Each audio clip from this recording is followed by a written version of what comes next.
Hi, I'm Jackie, the creator of book reviews from Hong Kong. I'll be doing book reviews and sharing the golden nuggets from some of the most interesting books that I've found in Hong Kong. Have you ever questioned the assumption that as long as you have the patience and willpower, you will lose weight? For example, most people lose weight by jogging, going to the gym, not eating carbohydrates, etc. But most gain back their weight once they have lost their willpower to continue their weight loss programs. There must be a better way that doesn't rely on your willpower to lower your weight, right? That is why today I'm going to talk about an Amazon bestseller from Japan that has sold over 100,000 copies. The title is called Never Gain Weight Again: The Magic of Suppressing Your Appetite by Itsuka Matsuo. The author Itsuka is a yoga instructor in Japan, and she's also a weight loss expert who has helped thousands of her clients to overcome overeating disorder. She also used to have overeating disorder herself with double the appetite of a normal person. She says the key to losing weight is to change your mindset. So instead of relying on your willpower to do calorie restriction, you want to naturally reduce your appetite. So how do you do that? Well, by practicing the correct way of properly tasting the food you eat, your appetite would naturally fall. Specifically, the nerves of the taste buds nearer to the tip of your tongue are much more sensitive in identifying the taste of the food, whereas the nerves closer to the root of the tongue and back of the tongue are associated with swallowing.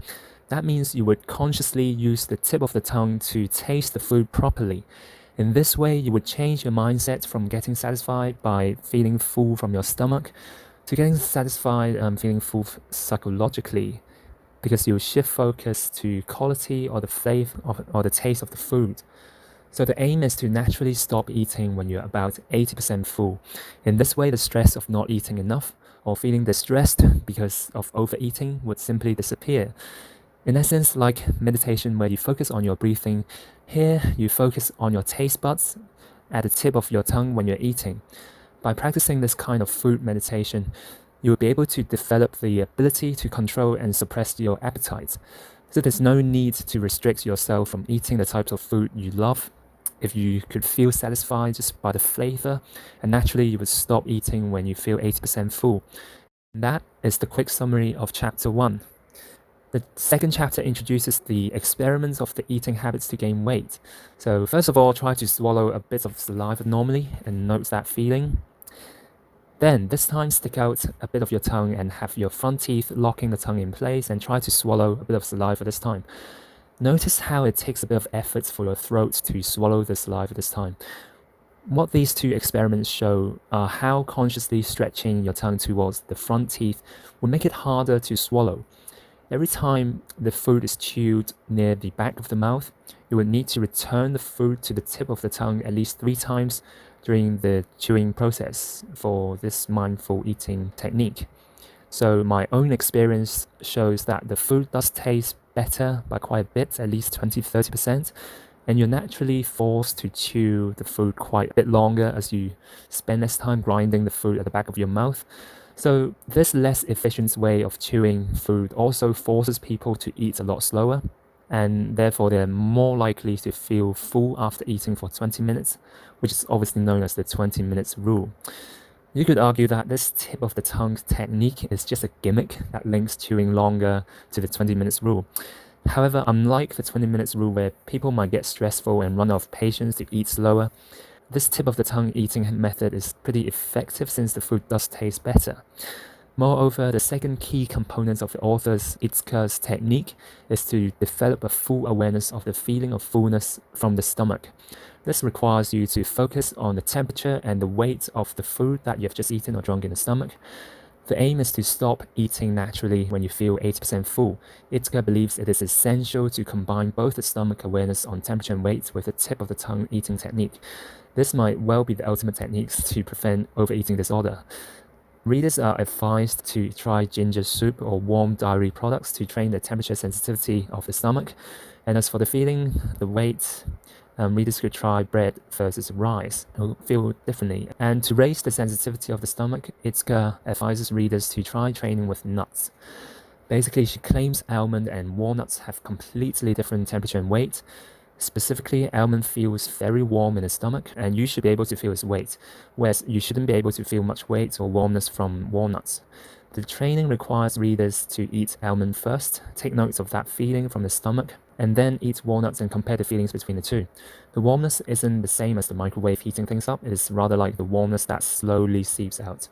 To concentrate on awareness of the stomach, readers should not immediately eat other food once they have just swallowed the nuts. Then the chapter concludes with 7 tips such as 1. Find a quiet place to concentrate on training eating the tip of the tongue once a day initially. At first, most can't concentrate unless they're eating alone. 2. No eating while standing up, as that would encourage you to eat too quickly. 3. Do not take a large bite, and you might risk biting your tongue if you put too much food into your mouth. So different food mixed together, like the fillings in a sandwich or burger, are hard to train your taste buds, and it makes it easier to take a large bite. 4. Shouldn't use refined foods to train your taste buds. Itzka recommends grilled fish and chicken meat. 5. Eat food that is within 40 to 50 degrees Celsius. That is less temperature in her opinion for the stomach to easily feel full. Anything higher obviously would burn the tongue. 6. Drinking alcohol would naturally entice you to eat more food, so readers need to ban it from their food meditation. Drinking excessive alcohol, for example, would force the body to break down the toxins, and the consumption of additional glucose is often required, which is the reason why people feel hungry after drinking alcohol. 7. Tasting the drinks or soup like a wine taster by rolling your tongue. I wouldn't want to get into that. So that concludes the chapter 2 of the book. So next time you have a meal, try using the tip of your tongue and taste your food properly. Mindful eating requires you to train your awareness of the stomach so you can stop eating when you're 80% full. Hopefully these 2 techniques should help you to lose weight naturally as you reduce your appetite. So why not try it out today? The author Itzka was featured in a NHK documentary called Obesity as Disease on national TV in Japan. The remaining 6 minutes of this video was cut from that documentary. Please enjoy. Excess appetite is linked to obesity, and today on the program we're going to learn some mindful techniques. We're doing both yoga as well as some mindful eating techniques, and we have the lovely Itzka, who's a yoga instructor, to show us and to give us tips for today. So thank you so much for your time today, Itzka. It's my pleasure. So there are some yoga techniques as well as mindful techniques to learn to suppress appetite. When people feel like eating or they end up overeating, it's often not because they're hungry or need more energy, but because they feel stressed or tense. So it's important to help free ourselves from such stress, rather than just forcing ourselves to suppress the urge to eat. Here's a simple yoga exercise. First, sit on the floor with your legs crossed and straighten your back. Alternatively, sit on a chair. Now we'll open the chest. It's very simple. Hold your hands behind your back. With your fingers intertwined, gently pull back with your elbows as you breathe in. Imagine you're bringing your shoulders away from your earlobes. This will help open your chest, so keep raising your chest upward. Keep this posture and continue to breathe slowly. Can you bring your elbows away from your body? Yes, that's it. Keep them like this. Next, take a deep breath. And as you exhale, pull in your jaw and stretch the back of your neck. If you work a lot on a computer, your chin remains raised and that tightens the back of your neck. That area is a stress point too, so you want to stretch it. As you breathe in, roll your head slowly to the back. And as you breathe out, roll it toward the front.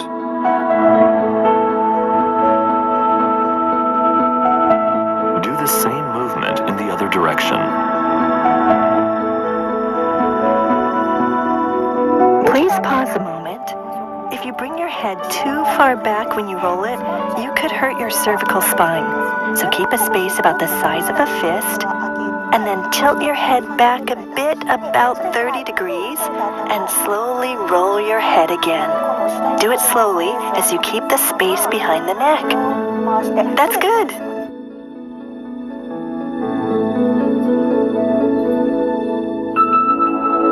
Next, Lie on your stomach and spread your feet shoulder width apart. Then put your hands next to your chest. Slowly raise your upper body and open your chest.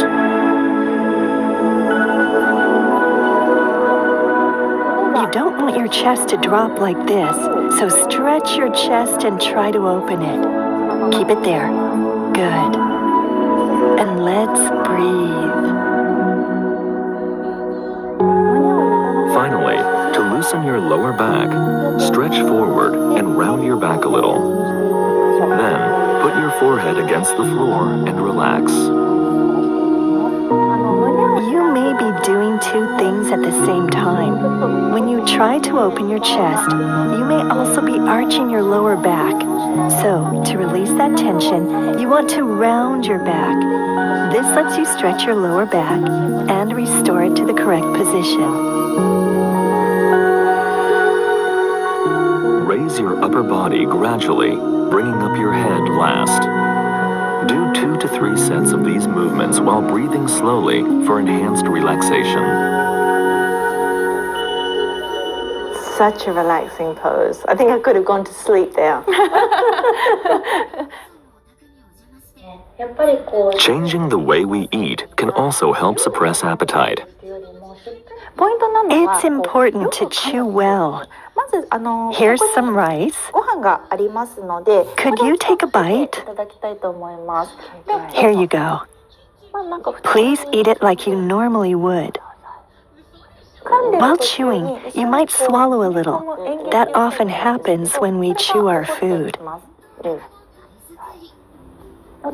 Eating involves repeated chewing and swallowing. When we put something in the mouth, the tongue moves backward, so we swallow a bit of food unintentionally.